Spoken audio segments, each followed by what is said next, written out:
Project పూర్తి చేయాలని అడుగుతుంటే వాటికి నిధులు ఇవ్వాలి, నీళ్లు రావాలి అని నేను అంటుంటే మీరు అట్లెట్ల ప్రాజెక్టులు కడతారని చంద్రశేఖరరావు గారు ఆయన కొడుకు ఆయన అల్లుడు అంటారు.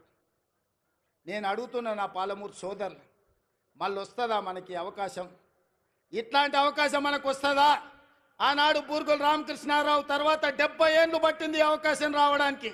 70 ఏళ్ళ తర్వాత వచ్చిన అవకాశాన్ని జార విడుచుకుందామా, మన ప్రాంతాన్ని మనం అభివృద్ధి చేసుకుందామా? ఆలోచన చేయమని నా బిడ్డలు, నా సోదరులు, మా అన్నదమ్ములను, మా అక్క తమ్ముళ్ళని నేను అడుగుతున్నా.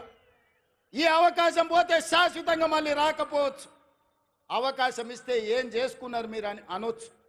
అందుకే ఇవాళ ఎవరు ఏమనుకున్నా మక్తల్ నారాయణపేట కొడంగల్ ఎత్తిపోతల పథకాన్ని తెచ్చినాం, మహబూబ్నగర్లో ఇంజనీరింగ్ లా కాలేజ్ తెచ్చినాం, ఇవాళ మెడికల్ కాలేజ్ కొడంగల్కు తెచ్చినాం. అన్ని కాలేజీలు, అన్ని స్కూళ్ళు, అన్ని విద్యా సంస్థలు ఇవాళ జిల్లాకు తెచ్చుకున్నాం. పెండింగ్ ఉన్న పాలమూరు రంగారెడ్డి ఎత్తిపోతల్ని మనం పూర్తి చేయాలనుకుంటున్నాం. ఇవాళ ఇంతకుముందు మా మధు లేకపోతే మా ఎన్ఎం శ్రీనివాసరెడ్డి, మా అనిరుద్ధు చిట్టీలు ఇచ్చిండ్రు, అన్న ఇవన్నీ ప్రకటించని. అవన్నీ కాదు, ఈ జిల్లాకు ఏం అవసరమైన ఒక్కొక్కటి కాదు, అన్ని మూకుమ్మడిగా ఒకే సంతకంతో ఈ జిల్లాలో ఉండే అవసరాలకు అవసరమైతే వేదిక మీద నా మంత్రివర్గ సహచరుల సాక్షిగా మా వలస జీవితాలు బాగుపడాలంటే సంవత్సరానికో 20,000 కోట్లు మా జిల్లాకు ప్రత్యేకంగా నిధులు ఇవ్వండి అని నేను అడుగుతున్నా మీ తరఫున. 70 ఏళ్ళు మాకు అన్యాయం జరిగింది, నష్టం జరిగింది. 70 ఏళ్ళు మేము కన్నీళ్లతో బతికినాం. 70 ఏళ్ళు మా పక్కన కృష్ణమ్మ గలగల పారుతుంటే తాగడానికి నీళ్లు లేక సావు చచ్చిపోయినప్పుడు నెత్తి మీద నీళ్లు చల్లుకోవడానికి కూడా మాకు నీళ్లు లేని బతుకులు మేము గడిపినాం. నేను అడుగుతున్న మిత్రులారా, ఇవాళ ఈ తెలంగాణకు నాయకత్వం వహించే అవకాశం పాలమూరు జిల్లాకు వస్తే వదులుకుందామా అని నేను అడుగుతున్నా. ఇవాళ వాళ్ళందరూ మనకు సహకరించారా? మన జిల్లా కోసం సంవత్సరానికి 20,000 కోట్ల రూపాయలు, 5 ఏళ్లలో 1,00,000 కోట్ల రూపాయలు ఈ జిల్లాకు తెచ్చుకుంటే ఈ జిల్లాలో పసిడి పంటలు పండి బంగారు భూములుగా మారవా బంజరు భూములని నేను అడుగుతున్నా. కేసీఆర్ కాళేశ్వరం ఒక్కదానికే 1,50,000 కోట్ల రూపాయలు తీసుకుపోయింది.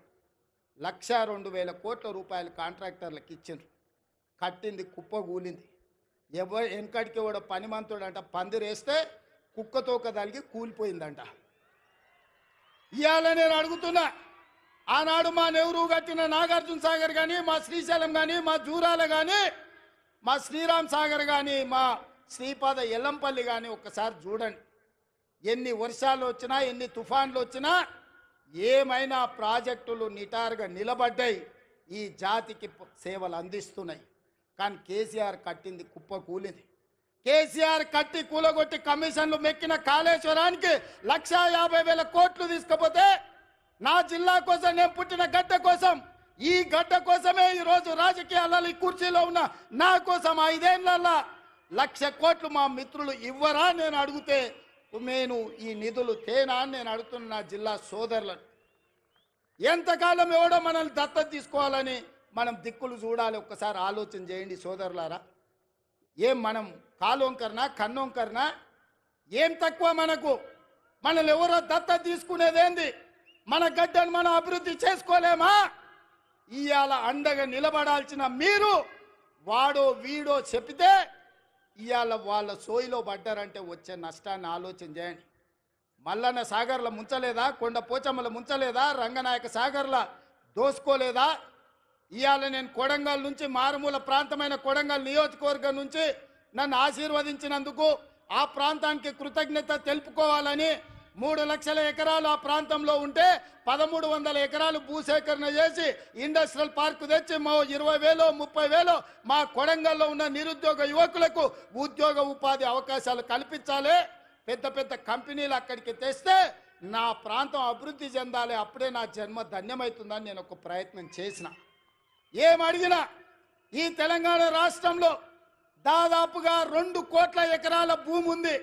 2 కోట్ల ఎకరాల భూమిలో కొడంగల్లో 1,300 ఎకరాల భూమి సేకరించి ఒక పారిశ్రామిక వాడను నిర్మించి కొడంగల్ను నేను అభివృద్ధి చేయాలంటే చిచ్చు పెట్టి, లగచర్ల మంటలు పెట్టి, అధికారులను కొట్టించి, కలెక్టర్ల మీద దాడులు చేపించి ఇవాళ అమాయకులైన మా లంబాడి సోదరులను జైళ్లకు పంపించారు.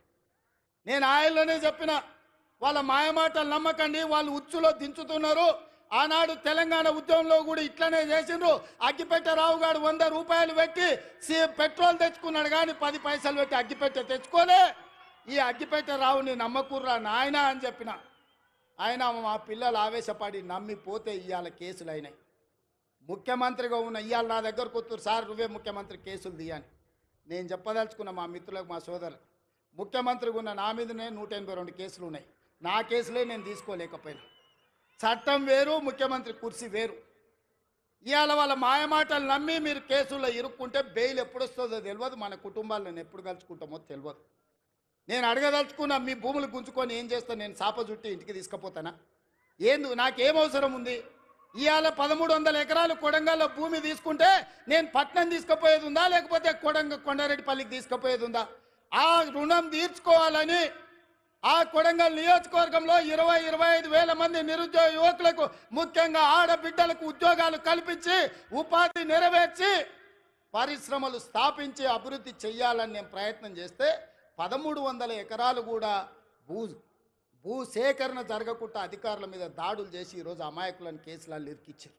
ఒక్క కేసీఆర్కే గజ్వేల్లో 1000 ఎకరాల ఫామ్ హౌస్ ఉంది. నీ ఒక్కనికి 1000 ఎకరాల ఫామ్ హౌస్ ఉండొచ్చు, కానీ మా దగ్గర 1300 ఎకరాలలో ఒక పారిశ్రామిక వాడ ఉండొద్దు. ఒకసారి ఆలోచన చేయండి మిత్రులారా. ఇవాళ ఈ జిల్లాను అభివృద్ధి చేయాలంటే ఆనాడు నాగార్జున సాగర్ కడితే రైతులు మునగలేదా?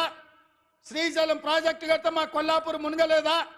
పాలమూరు రంగారెడ్డి కల్వకుర్తి ఎత్తిపోతలు కడితే మా కొల్లాపూరాలు 3 సార్లు భూములు పోయిన వాళ్ళు, భూములు పోయి ఒక్కసారి కాదు 2 సార్లు 3 సార్లు కొల్లాపూర్ ప్రాంతంలో భూములు ముంపు గురైన బాధను దింగమింగుంటున్నారు. ప్రభుత్వం నుంచి సహాయం అందించమన్నారు, కానీ కొట్టాలంటే మా బిడ్డలు కొట్టకపోదురా?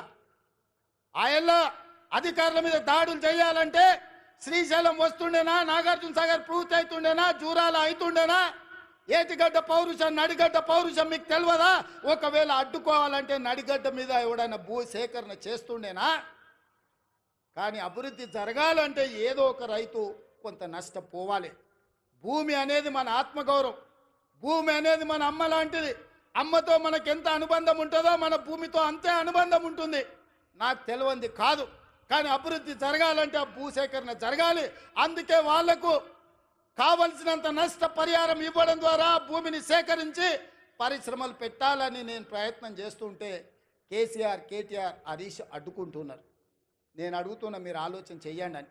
ఇవాళ వాళ్ళు అడ్డుకుంటారు, పోతారు. వాళ్ళకి ఫామ్ హౌస్లు ఉన్నాయి, ఒక ఆయనకు జన్వాడలు ఉంది, ఒక ఆయనకు గజ్వేల్ ఉంది. వాళ్ళు సంతోషంగా ఉంటారు. మళ్ళీ ఈ జిల్లాకి ఎప్పుడైనా పరిశ్రమలు వస్తాయా? మన పిల్లలకు ఉద్యోగాలు వస్తాయా? ఇవాళ మీరు అండగా నిలబడితే 10 రూపాయలు ఎక్కువైనా ఇచ్చే శక్తి నా దగ్గర ఉంది. నేను సంతకం పెడితే 10 లక్షలు కాదు, ఎకరాకి 20 లక్షలు ఇచ్చే శక్తి నా దగ్గర ఉంది.